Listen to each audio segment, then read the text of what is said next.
A voz do pastor. A mensagem do arcebispo de Olinda e Recife, na Rádio Olinda. Olá, gente querida. Hoje é segunda-feira e nós vamos dar continuidade à nossa reflexão sobre a doutrina social da igreja. Semana passada eu estive acamado a semana inteira com uma virose fortíssima. Eu cheguei de viagem doente e não consegui gravar o programa há alguns dias. Mas estamos retomando hoje. E hoje nós retomamos com uma encíclica chamada 40º Ano, escrita pelo Papa Pio XI, como o próprio nome diz. 40º Ano foi uma encíclica escrita por Pio XI para comemorar os 40 anos da Rerum Novarum.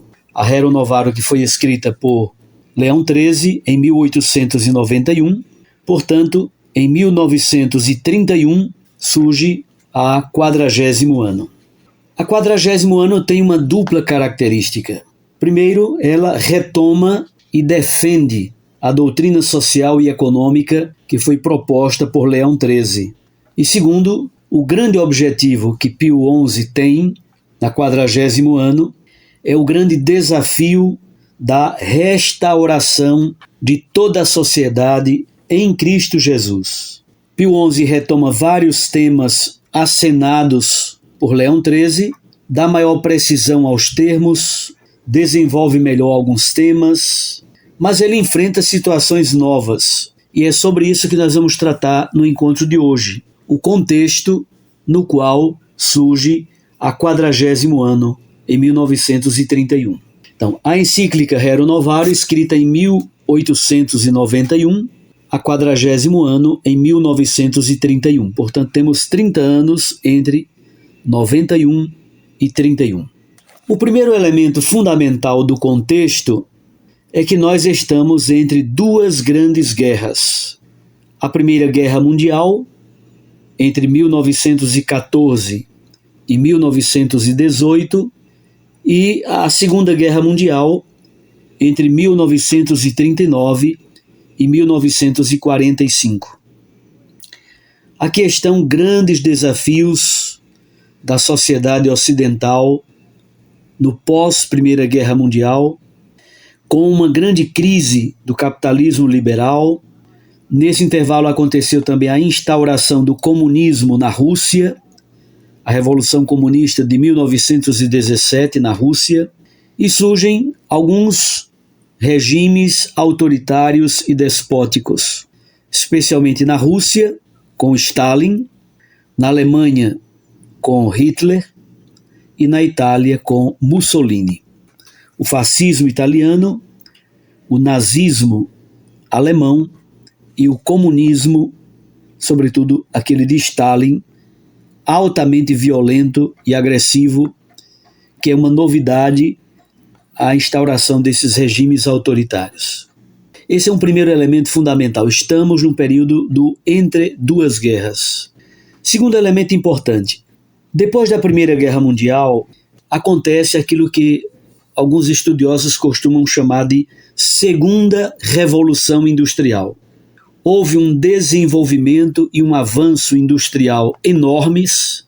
Isso gerou grande crescimento econômico, gerou também um grande otimismo na sociedade e como que a ideologia de um progresso permanente e ilimitado.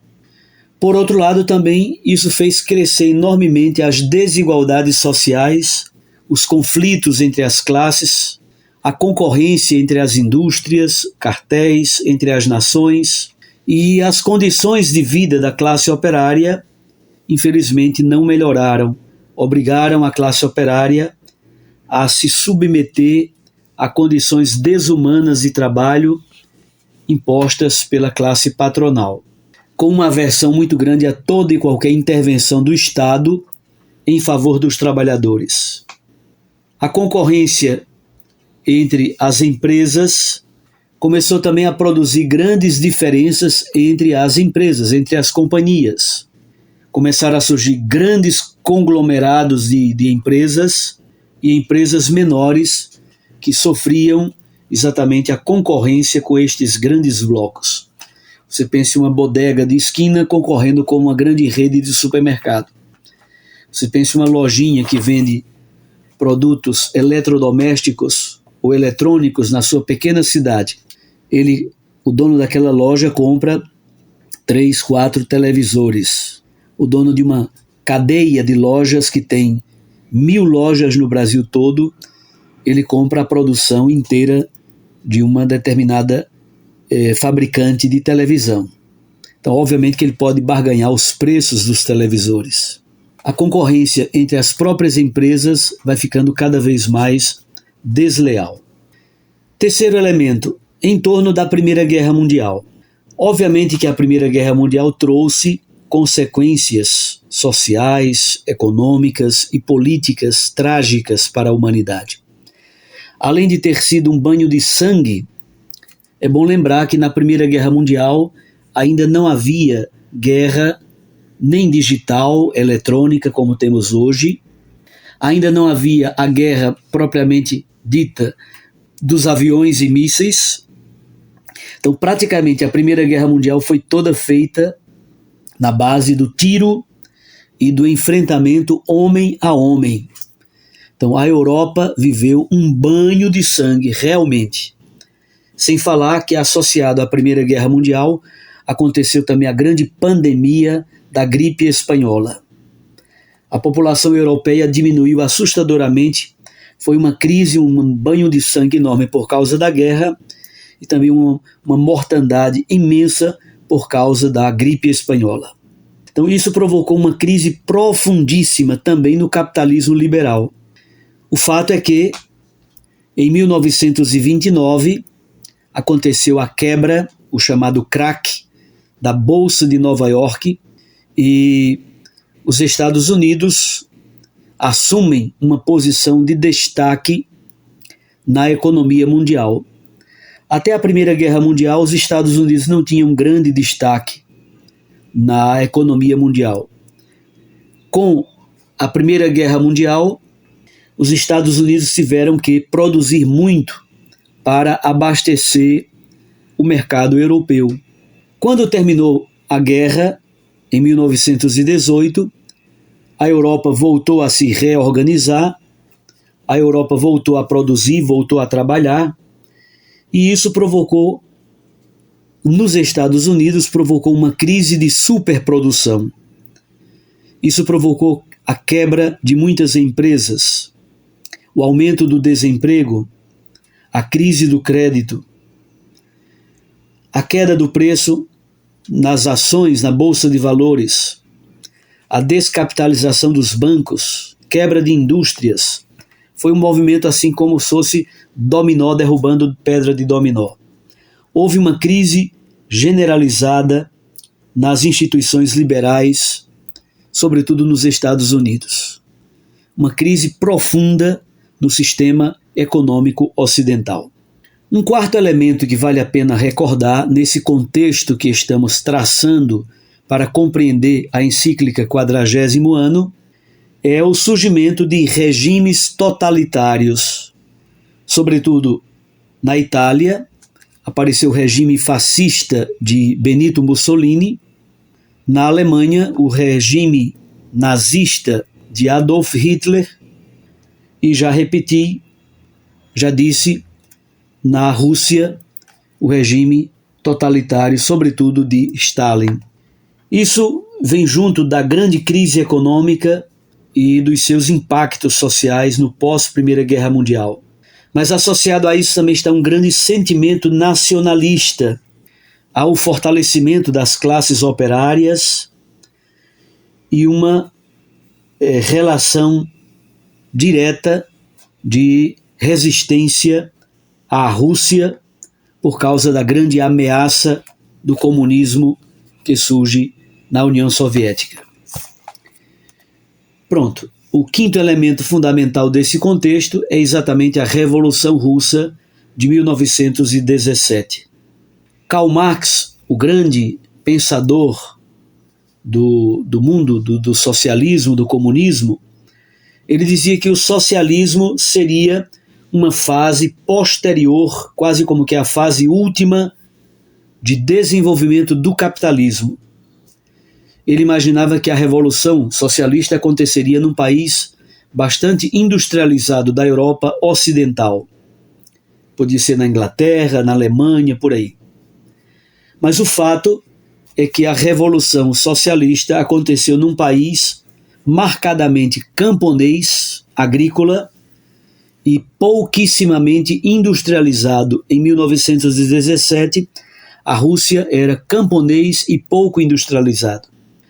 Portanto, o socialismo nasce num contexto de crise da sociedade capitalista, de um lado, mas em um país pobre, de um povo pobre, pouco industrializado, bastante cansado por causa da Primeira Guerra Mundial. Surgiu, de fato, como uma tentativa de alternativa ao ambiente capitalista ocidental.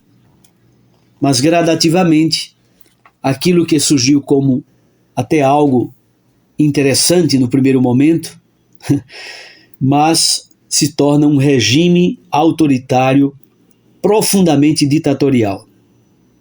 Então, aquilo que pretendia ser como liberdade para os trabalhadores, na verdade, não aconteceu nada disso.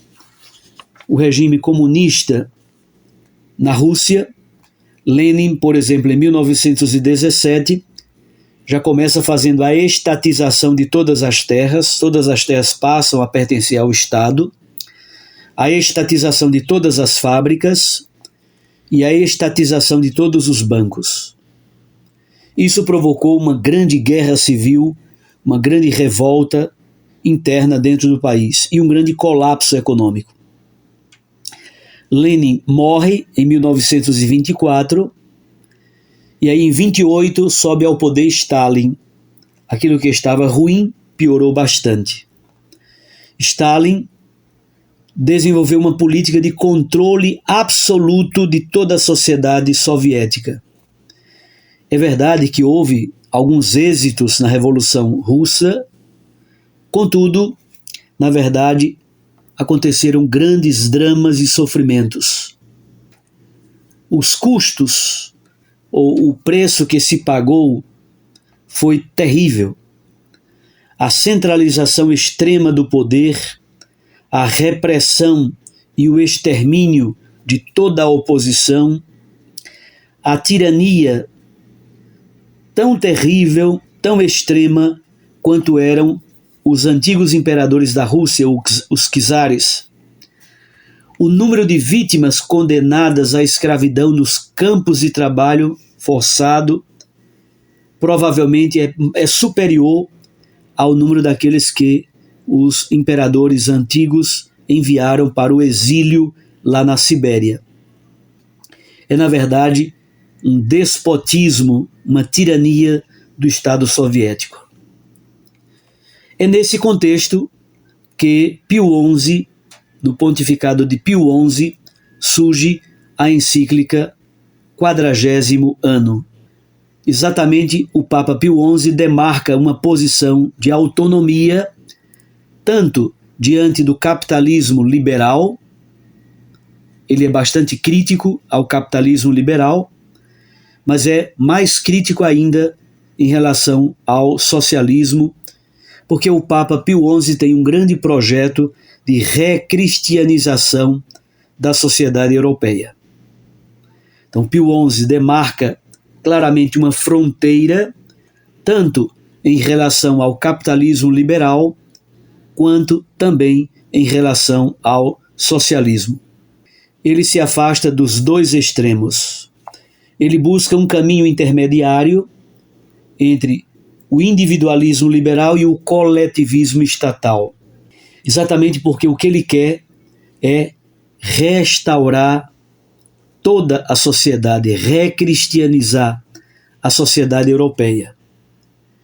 A constatação dele é que o tecido social da Europa está completamente esgarçado pela violência, pela competitividade, por um individualismo feroz e atroz.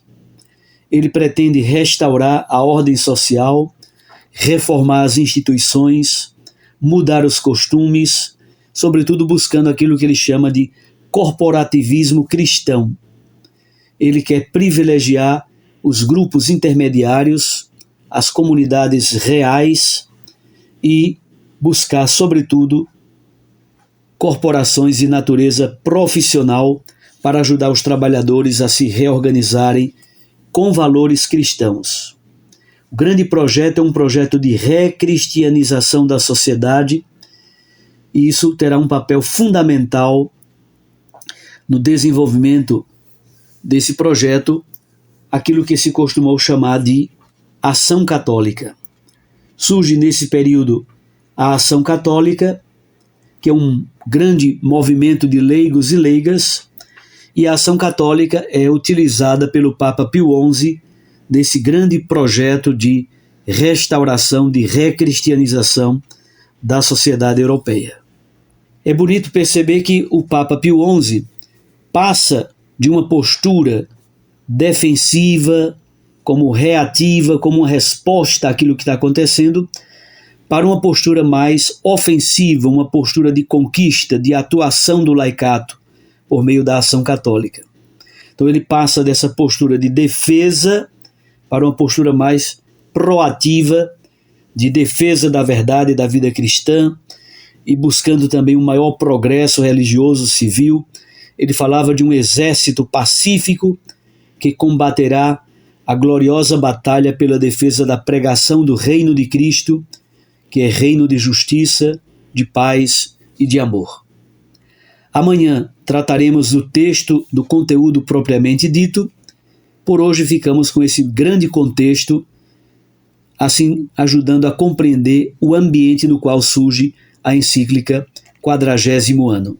Então é nesse contexto sociopolítico de crise do capitalismo liberal, de instauração do comunismo na Rússia, de oposição da Igreja ao capitalismo liberal e ao socialismo também como projeto de sociedade. Ao mesmo tempo, é nesse contexto de proposta do Papa Pio XI, sobretudo utilizando-se da ação católica, de um grande projeto de recristianização da sociedade europeia. É nesse contexto que surge, que se insere a encíclica 40º Ano. Um abraço a você, até amanhã, se Deus nos permitir. Amanhã passaremos a estudar o texto propriamente dito da 40º Ano. A voz do pastor. Sou bom pastor, ovelhas guardarei, não tenho outro ofício nem terei. Quanta vida eu tiver, eu lhes darei.